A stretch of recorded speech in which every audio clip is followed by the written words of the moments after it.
दोस्तों, आज हम बृहस्पतिवार व्रत की कथा का श्रवण करेंगे। प्राचीन समय की बात है। भारतवर्ष में एक राजा राज्य करता था। वह बड़ा प्रतापी और दानी था। वह नित्य गरीबों और ब्राह्मणों की सेवा सहायता करता था।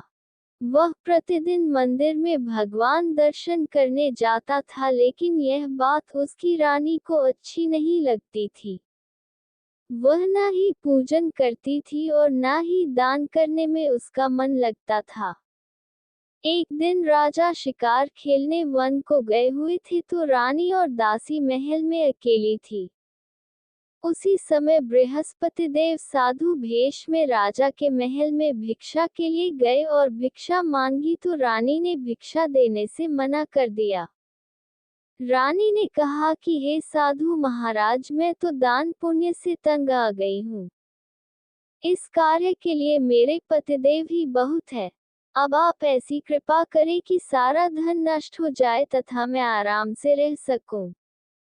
साधु ने कहा, देवी तुम तो बड़ी विचित्र हो। धन और संतान से कौन दुखी होता है? इसकी तो सभी कामना करते हैं। पापी भी पुत्र और धन की इच्छा करते हैं। अगर तुम्हारे पास अधिक धन है तो भूखे मनुष्यों को भोजन कराओ, प्याऊ लगवाओ, ब्राह्मणों को दान दो, कुआं, तालाब, बावड़ी, बाग बगीचे आदि का निर्माण कराओ।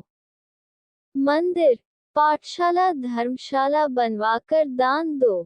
निर्धनों की कुंवारी कन्याओं का विवाह कराओ।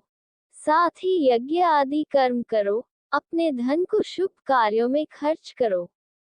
ऐसे करने से तुम्हारा नाम परलोक में सार्थक होगा एवं स्वर्ग की प्राप्ति होगी। लेकिन रानी पर उपदेश का कोई प्रभाव न पड़ा। वह बोली, महाराज मुझे ऐसे धन की आवश्यकता नहीं जिसको मैं अन्य लोगों को दान दूं। जिसको रखने और संभालने में ही मेरा सारा समय नष्ट हो जाए। अब आप ऐसी कृपा करें कि सारा धन नष्ट हो जाए तथा मैं आराम से रह सकूं। साधु ने उत्तर दिया, यदि तुम्हारी ऐसी इच्छा है तो जैसा मैं तुम्हें बताता हूँ तुम वैसा ही करना। बृहस्पतिवार को घर को गोबर से लीपना, अपने केशों को पीली मिट्टी से धोना। राजा से कहना वह बृहस्पतिवार को हजामत बनवाए। भोजन में मांस मदिरा खाना और कपड़ा धोबी के यहाँ धुलने के लिए देना। ऐसा करने से 7 बृहस्पतिवार में ही आपका सारा धन नष्ट हो जाएगा। इतना कहकर वह साधु महाराज वहां से अंतर्ध्यान हो गए। इसके बाद रानी ने वही किया जो साधु ने बताया था। 3 बृहस्पतिवार ही बीते थे कि उसका समस्त धन संपत्ति नष्ट हो गया और भोजन के लिए राजा रानी तरसने लगे। तब एक दिन राजा ने रानी से कहा कि तुम यहाँ पर रहो, मैं दूसरे देश में नौकरी के लिए जाता हूँ। क्योंकि यहाँ पर मुझे सभी मनुष्य जानते हैं, इसलिए कोई कार्य नहीं कर सकता। देश चोरी परदेश भीख बराबर है। ऐसा कहकर राजा परदेश चला गया। वहां जंगल को जाता और लकड़ी काट कर लाता और शहर में बेचता। इस तरह जीवन व्यतीत करने लगा। इधर राजा के बिना रानी और दासी दुखी रहने लगी। किसी दिन भोजन मिलता और किसी दिन जल पीकर ही रह जाती। एक समय जब रानी और दासियों को 7 दिन बिना भोजन के रहना पड़ा, तो रानी ने अपनी दासी से कहा, हे दासी, पास ही के नगर में मेरी बहन रहती है। वह बड़ी धनवान है। तू उसके पास जा और 5 सेर बेझर मांग कर ले आ, ताकि कुछ समय के लिए थोड़ा बहुत गुजर बसर हो जाए। दासी रानी की बहन के पास गई। उस दिन बृहस्पतिवार था। रानी का बहन उस समय बृहस्पतिवार की कथा सुन रही थी। दासी ने रानी की बहन को अपनी रानी का संदेश दिया, लेकिन रानी की बहन ने कोई उत्तर नहीं दिया। जब दासी को रानी की बहन से कोई उत्तर नहीं मिला तो वह बहुत दुखी हुई। उसे क्रोध भी आया। दासी ने वापस आकर रानी को सारी बात बता दी। सुनकर रानी ने कहा कि हे दासी, इसमें उसका कोई दोष नहीं है। जब बुरे दिन आते हैं तब कोई सहारा नहीं होता। अच्छे बुरे का पता विपत्ति में ही लगता है। जो ईश्वर की इच्छा होगी वही होगा। ये सब हमारे भाग्य का दोष है। ये सब कहकर रानी ने अपने भाग्य को कोसा। उधर रानी की बहन ने सोचा कि मेरी बहन की दासी आई थी, लेकिन मैं उससे नहीं बोली, इससे वह बहुत दुखी हुई होगी। कथा सुनकर और पूजन समाप्त कर वह अपनी बहन के घर गई और कहने लगी, हे बहन, मैं बृहस्पतिवार का व्रत कर रही थी। तुम्हारी दासी गई थी, लेकिन जब तक कथा होती है तब तक न उठते हैं और न बोलते हैं, इसीलिए मैं नहीं बोली। कहो दासी क्यों गई थी? रानी बोली, बहन हमारे घर अनाज नहीं था। ऐसा कहते कहते रानी की आंखें भर आई। उसने दासियों समेत 7 दिन तक भूखा रहने की बात भी अपनी बहन को बता दी। इसीलिए मैंने दासी को तुम्हारे पास 5 सेर बेचर लेने के लिए भेजा था। रानी की बहन बोली, बहन देखो, बृहस्पति देव सबकी मनोकामना पूर्ण करते हैं। देखो, शायद तुम्हारे घर में अनाज रखा हो। पहले तो रानी को विश्वास नहीं हुआ, परंतु बहन के आग्रह करने पर उसने दासी को अंदर भेजा। दासी घर के अंदर गई तो वहां पर उसे एक घड़ा बेचर से भरा मिल गया। उसे बड़ी हैरानी हुई। उसने बाहर आकर रानी को बताया। दासी रानी से कहने लगी, हे रानी, जब हमको भोजन नहीं मिलता तो हम व्रत ही तो करते हैं। इसलिए क्यों न इनसे व्रत और कथा की विधि पूछ ली जाए, हम भी व्रत किया करेंगे। दासी के कहने पर रानी ने अपनी बहन से बृहस्पति व्रत के बारे में पूछा। तब उसकी बहन ने बताया, बृहस्पतिवार के व्रत में चने की दाल, गुड़ और मुनक्का से विष्णु भगवान का केले के वृक्ष की जड़ में पूजन करें तथा दीपक जलाएं और कथा सुने। उस दिन एक ही समय भोजन करें। भोजन में पीले खाद्य पदार्थ का सेवन जरूर करें। इससे गुरु भगवान प्रसन्न होते हैं, अन्न, पुत्र और धन का वरदान देते हैं, साथ ही सभी मनोकामनाएं पूर्ण करते हैं। व्रत और पूजन की विधि बताकर रानी की बहन अपने घर लौट आई। रानी और दासी दोनों ने निश्चय किया कि बृहस्पति देव भगवान का पूजन जरूर करेंगे। 7 रोज बाद जब बृहस्पतिवार आया तो उन्होंने व्रत रखा। घुड़साल में जाकर चना और गुड़ बीन लाए तथा उसकी दाल से केले की जड़ तथा विष्णु भगवान का पूजन किया। अब पीला भोजन कहाँ से आए? दोनों बड़ी दुखी हुई, परंतु उन्होंने व्रत किया था, इसलिए बृहस्पति देव भगवान प्रसन्न थे। एक साधारण व्यक्ति के रूप में वे 2 थालों में पीला भोजन लेकर आए और दासी को देकर बोले, हे दासी, ये भोजन तुम्हारे और तुम्हारी रानी के लिए है, इसे तुम दोनों ग्रहण करना। दासी भोजन पाकर बहुत प्रसन्न हुई। उसने रानी से कहा, चलो रानी जी भोजन कर लो। परंतु रानी को भोजन आने के बारे में कुछ भी नहीं पता था, इसलिए उसने कहा कि जा तू ही भोजन कर, क्योंकि तू व्यर्थ में हमारी हंसी उड़ाती है। तब दासी ने कहा, एक व्यक्ति भोजन दे गया है। तब रानी ने कहा, वह व्यक्ति तेरे लिए ही भोजन दे गया है, तू ही भोजन कर। तब दासी ने कहा, वह व्यक्ति हम दोनों के लिए 2 थालों में सुंदर पीला भोजन दे गया है, इसलिए मैं और आप दोनों ही साथ साथ भोजन करेंगे। ये सुनकर रानी बहुत प्रसन्न हुई और दोनों ने गुरु भगवान को नमस्कार कर भोजन किया। उसके बाद से वे प्रत्येक बृहस्पतिवार को गुरु भगवान का व्रत और पूजन करने लगी। बृहस्पति भगवान की कृपा से उनके पास धन हो गया, लेकिन रानी फिर पहले की तरह आलस्य करने लगी। तब दासी बोली, देखो रानी, तुम पहले भी इस प्रकार आलस्य करती थी। तुम्हें धन के रखने में कष्ट होता था, इस कारण सभी धन नष्ट हो गया। अब गुरु भगवान की कृपा से धन मिला है तो फिर तुम्हें आलस्य होता है। बड़ी मुसीबतों के बाद हमने ये धन पाया है, इसलिए हमें दान पुण्य करना चाहिए। अब तुम भूखे मनुष्यों को भोजन कराओ, प्याऊ लगवाओ, ब्राह्मणों को दान दो, कुआं, तालाब, बावड़ी और बाग बगीचे आदि का निर्माण कराओ। मंदिर, पाठशाला और धर्मशाला बनवा कर दान दो। निर्धनों की कुंवारी कन्याओं का विवाह कराओ। साथ ही यज्ञ आदि कर्म करो, अपने धन को शुभ कार्यों में खर्च करो, जिससे तुम्हारे कुल का यश बढ़े और स्वर्ग प्राप्त हो और पितर प्रसन्न हो। दासी की बात मानकर रानी शुभ कर्म करने लगी। उसका यश फैलने लगा।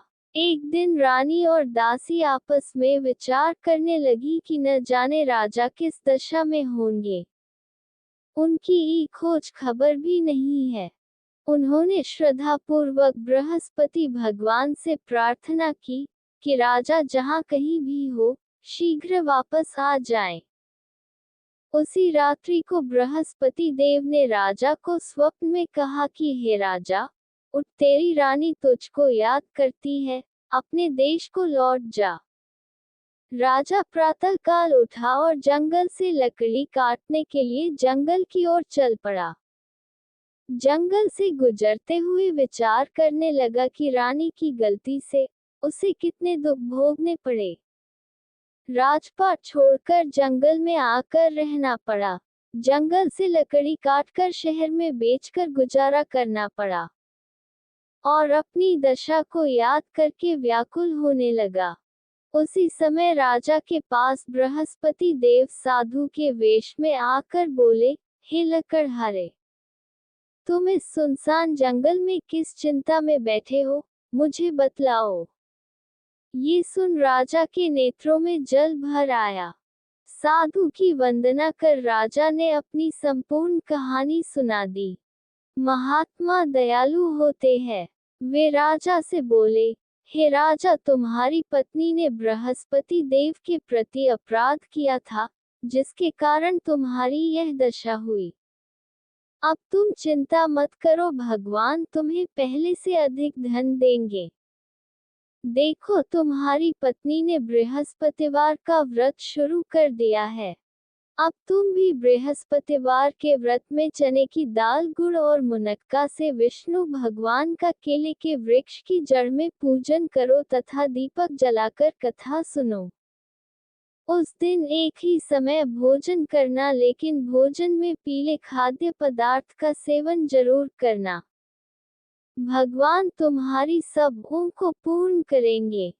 साधु की बात सुनकर राजा बोला, हे प्रभु, लकड़ी बेचकर तो इतना पैसा ही नहीं बचता, जिससे भोजन के उपरांत कुछ बचा सकूं।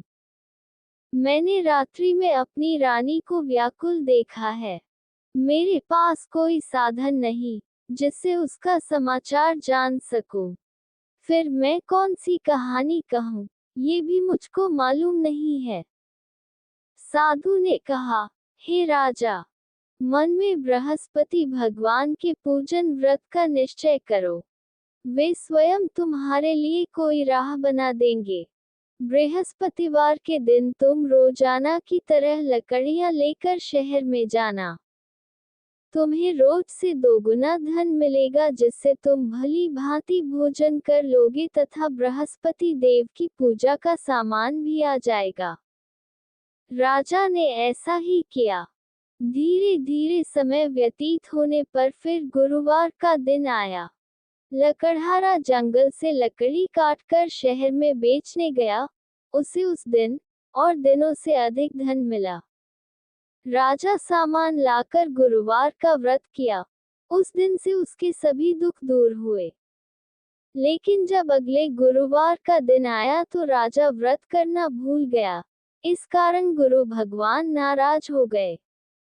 उस दिन उस नगर के राजा ने एक विशाल यज्ञ का आयोजन किया था और शहर के लोगों को अपने घर में भोजन नहीं बनाने का आदेश दिया था। साथ ही यह भी कहा था कि जो भी राजा की आज्ञा को नहीं मानेगा उसे फांसी की सजा दे दी जाएगी। इस तरह राजा की आज्ञा से नगर के सभी लोग भोजन करने गए, लेकिन लकड़हारा कुछ देर से पहुंचा, इसलिए राजा उसे अपने साथ ले गए और साथ में भोजन करा रहे थे। तब रानी की दृष्टि उस खूंटी पर पड़ी जिस पर उसका हार लटका हुआ था। उसे हार खूंटी पर दिखाई नहीं दिया। तब रानी ने निश्चय किया कि मेरा हार इस लकड़हारे ने चुरा लिया है। लकड़हारे को कारागार में डलवा दिया गया। कारागार में जाकर राजा बहुत दुखी हुआ और अपनी पुरानी बातों को याद करके रोने लगा। तभी साधु के रूप में बृहस्पति देव प्रकट हुए और उसकी दशा देखकर कहा कि तूने बृहस्पति देव की कथा नहीं की है, इसी कारण तुझे ये दुख प्राप्त हुआ है। अब किसी प्रकार की चिंता मत कर। गुरुवार के दिन तुझे कारागार के दरवाजे पर 4 पैसे पड़े मिलेंगे, उससे तू बृहस्पतिवार की कथा करना, तेरे सभी कष्ट दूर हो जाएंगे। बृहस्पतिवार के दिन उसे 4 पैसे मिले। उससे राजा बृहस्पति देव का कथा किया। उस रात बृहस्पति भगवान उस नगर के राजा के स्वप्न में आकर कहा, तूने जिस लकड़हारे को कारागार में बंद किया है, उसे छोड़ देना, वह निर्दोष है। अगर तू ऐसा नहीं करेगा तो मैं तेरा राज्य नष्ट कर दूंगा। रात्रि में स्वप्न के बाद राजा प्रातःकाल उठा और खूंटी पर हार लटका देकर लकड़हारे को बुलाकर क्षमा मांगी एवं सुंदर वस्त्र आभूषण भेंट कर उसे विदा किया। गुरु भगवान की आज्ञा अनुसार राजा अपने नगर को लौट गया। जब राजा नगर के निकट पहुंचा तो उसे पहले से अधिक बाग और धर्मशालाएं दिखी। तब राजा ने नगर वासियों से पूछा कि यह किसने बनवाया है, तो सभी ने रानी का नाम लिया। ये सुन राजा को बहुत आश्चर्य हुआ और गुस्सा भी आया। जब रानी ने ये खबर सुनी कि राजा आ रहे हैं, तब उसने दासी से कहा, हे दासी, देख राजा हमको कितनी बुरी हालत में छोड़ गए थे। राजा हमारी ऐसी हालत देखकर लौट ना जाए, इसलिए तू दरवाजे पर खड़ी हो जा। रानी की आज्ञा अनुसार दासी दरवाजे पर खड़ी हो गई और जब राजा आए तो उन्हें अपने साथ ले आई। तब राजा ने तलवार निकाली और रानी से पूछा कि तुम्हें ये धन कैसे प्राप्त हुआ। तब रानी ने कहा, ये सब धन संपत्ति हमें गुरु भगवान की कृपा से प्राप्त हुआ है। रानी की बात सुनकर राजा ने निश्चय किया कि हर दिन गुरु भगवान का व्रत करेगा और दिन में 3 बार कहानी कहेगा। अब हर समय राजा के दुपट्टे में चने की दाल बंधी रहती और दिन में 3 बार कहानी कहता। एक रोज राजन विचार किया, चलो अपनी बहन के यहाँ हो आए। इस तरह राजा घोड़े पर सवार हो अपनी बहन के यहाँ चल दिया। उसने देखा कि कुछ आदमी एक मुर्दे को लिए जा रहे हैं। तब राजा ने उन्हें रोककर कहा, अरे भाइयों, मेरी बृहस्पतिवार की कथा सुन लो। तब कुछ ने कहा, लो, हमारा तो आदमी मर गया है और इसको अपनी कथा की पड़ी है। लेकिन कुछ ने कहा, अच्छा कहो, हम तुम्हारी कथा सुनेंगे।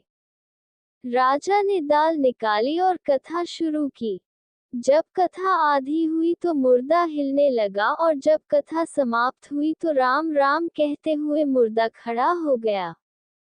राजा आगे बढ़ा तो उसे एक किसान खेत में हल चलाता मिला। राजा ने उससे कथा सुनने का आग्रह किया, लेकिन किसान नहीं माना। राजा आगे बढ़ा। राजा के हटते ही बैल पछाड़ खाकर गिर गए और किसान के पेट में जोर से दर्द होने लगा। थोड़ी देर में जब किसान की माँ रोटी लेकर आई, तब उसने अपने पुत्र से सभी हाल पूछा तो बेटे ने बता दिया। तब बुढ़िया दौड़ी दौड़ी राजा के पास गई और कहने लगी, मैं तेरी कथा सुनूंगी, तू अपनी कथा मेरे खेत पर चलकर कहना।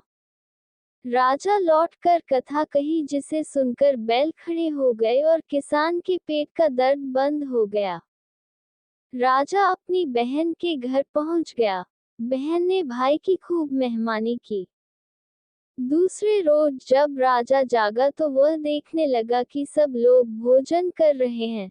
तब राजा ने अपनी बहन से पूछा, ऐसा कोई मनुष्य है जिसने भोजन नहीं किया हो?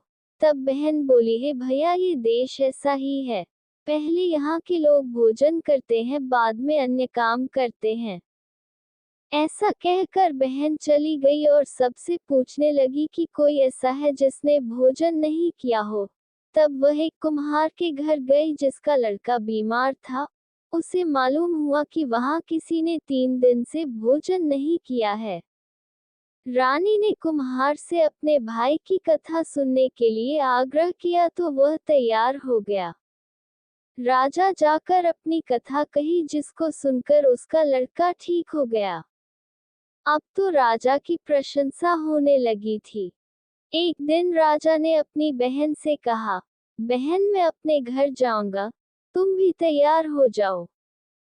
राजा की बहन ने अपनी सास से भाई के साथ जाने की आज्ञा मांगी। तब उसकी सास बोली, ठीक है, चली जा, लेकिन अपने लड़के को मत ले जाना, क्योंकि तेरे भाई की कोई संतान नहीं है। बहन ने अपने भाई से कहा, है भैया, मैं तो चलूंगी, परंतु कोई बालक नहीं जाएगा। तब राजा ने अपनी बहन से कहा, जब कोई बालक नहीं जाएगा तो तुम ही चलकर क्या करोगी? राजा दुखी मन से नगर को लौटा और रानी को सब बात बता दिया। तब रानी ने कहा, हे स्वामी, बृहस्पति भगवान ने हमें सब कुछ दिया है, वह हमें संतान अवश्य देंगे। उसी रात बृहस्पति देव ने राजा को सपने में कहा, हे राजा, उठ, सभी सोच त्याग दे, तेरी रानी गर्भवती है। भगवान की बात सुनकर राजा बहुत खुश हुआ। 9वें महीने में रानी के गर्भ से एक सुंदर पुत्र पैदा हुआ। तब राजा रानी से बोला, हे रानी, स्त्री बिना भोजन के रह सकती है, लेकिन बिना कहे नहीं। इसलिए जब मेरी बहन आए तो तुम उसे कुछ मत कहना। रानी ने हाँ कर दी और जब राजा की बहन ने ये शुभ समाचार सुना तो बहुत खुश हुई और अपने भाई के यहाँ बधाई लेकर आई। तब रानी बोली, घोड़ा चढ़कर तो नहीं आई, गधा चढ़ी आई। तब राजा की बहन बोली, भाभी, अगर मैं इस प्रकार ना कहती तो तुम्हें औलाद कैसे होती? बृहस्पति भगवान ऐसे ही हैं, वो सबकी मनोकामनाएं पूर्ण करते हैं। जो श्रद्धापूर्वक बृहस्पतिवार का व्रत रखता है, कथा पढ़ता है, सुनता है और दूसरों को सुनाता है, गुरु भगवान आपकी सभी मनोकामनाएं पूर्ण करते हैं।